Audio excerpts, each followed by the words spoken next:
እንደ ኢትዮጵያኖች የሰዎችን አይን፣ አፍንጫ፣ ጸጉር፣ የቆዳ ቀለም እንዲሁም ተክለ ሰውነታቸውን ቁመናቸውን አይተን የምንሰጣቸው ፍርዶች አሉ፣ አስተያየቶች አሉ።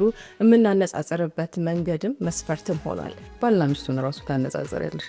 ይመጥናል አይመጥንም፣ አፈሳት እኮ አፈሰችው እኮ የሚለው አስተያየት ራሱ ከምንድን ነው የሚመነጨው? የማነጻጸሪያ መንገድ ነው። እንደገናም ደግሞ ሰዎችን አንደርማይን ማድረጊያም ነው። መልከ ጥፉ ብለን የደመደምናቸው ሰዎች ደግሞ እኛን ብዙ ነገር እየሰሩ እየተሳካላቸው ስለመሆኑ ለማስረዳት ብዙ የሚለፉ ቁም ነገር ሰርተው እነዚህ ሰዎች ውበታቸውን ብቻ ወይኔ ተክለ ሰውነቷ፣ አፍንጫዋ፣ ጸጉሯ ልንል እንችላለን።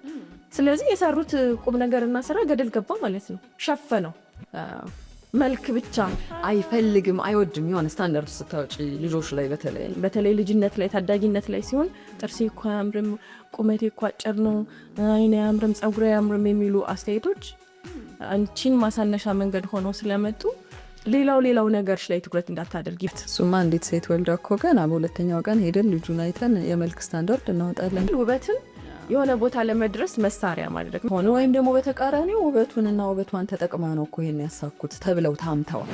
ዳሌ ለመጨመር፣ አፍንጫ ለማሳደግ፣ መቀመጫ ለማተለቅ የውበት መስፈርት እኮ ተደርጎ ስለታየ ነው ሰዎች ብዙ መስዋዕትነት እየከፈሉ ነው። ተጠንቀቂው ባልሽን፣ በቃ ሊወስዳት ነው። አሁን አንቺ ታግለሽ የማታሸንፊው ፈተና ቤትሽ አስገብተሽ ቆንጆ ናት።